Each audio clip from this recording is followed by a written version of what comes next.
I think for me, the success of the current range of cars that we have is all about, and the way in which you measure that is all about the amount of cars you see on the road.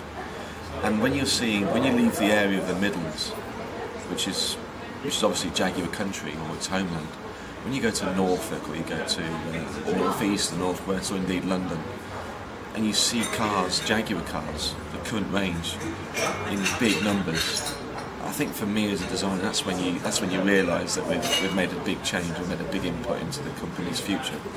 Because in the Midlands, you're used to seeing them because predominantly a lot of them are company cars. But when you go out the area and you see these things, privately owned cars that are driving on the streets in big numbers by the people that you as a designer at the mood board stage of a design phase envisage or would like, or thinking about those sort of people driving the product that we're sitting there sketching on a piece of paper. That's when you realise, for me, that you've achieved what you set out to do. And it's also around the world, isn't it? Because it's like our friends in California, Joe, who phoned me up the other day and just said, there's XFs everywhere in California, and it's kind of like.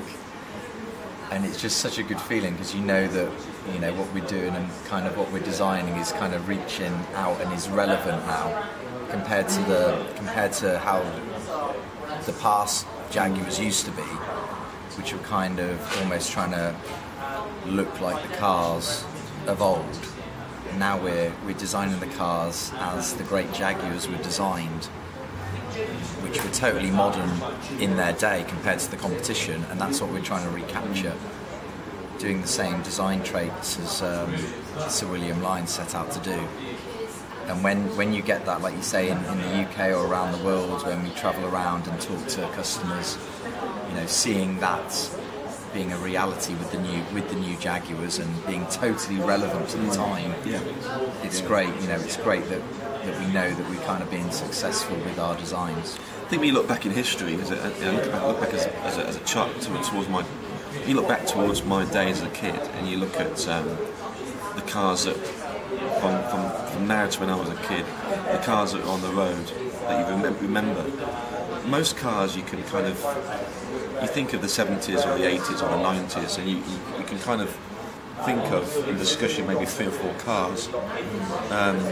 And Ford, I think, do that really, really well, actually, or that high street brand sort of thing where they design something, style something for a decade. It's styling, isn't it? Styling, it's more styling. Whereas, look at Jaguars of the past, and look at any old Jaguar before the current range, and you couldn't really, apart from the XJS, you couldn't really say that car was from that era, because they were kind of one of the same thing. An XJ of the 70s could have been the 80s in many ways. It would be difficult to distinguish. I think it's because they were so successful and they were so good back then. It was almost like, let's just make them look exactly like it was. It was trying to kind of recapture that era, but making them look exactly the same. The problem was they weren't relevant to now, and relevant to things like, iPhones and iPads and whatever. They were nostalgic, weren't they? Yeah, it was nostalgia rather than designing how the great Jags were designed, being totally modern in their time. Yeah, exactly. And I think we're recapturing that, but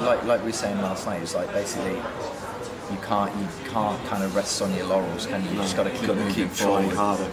I mean, the other thing as well is that there's so many more cars out there now. A lot of competition, a lot of really good products, really good products from other brands, which makes us think differently, think harder, try harder, and I think that's quite healthy. That's probably one of our successes, really. But it's also thinking about the customers as well, isn't it? Because it's kind of like it's keeping the customers that are loyal to Jaguar, but also being appealing to the customers who drive the competitor cars. So it's getting the two to mix, really, and that's what we try and design in. One thing for me though is that we could go too far and make a Jaguar too common as well. And I think the nice thing about Jaguar, young and old, no matter what Jaguar think of, it's always been a very what do you call it? A very a small club.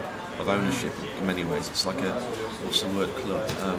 It's being kind of exclusive but not club. too exclusive. Yeah, it's not kind too. of like It's attainable, but it's Yeah. not.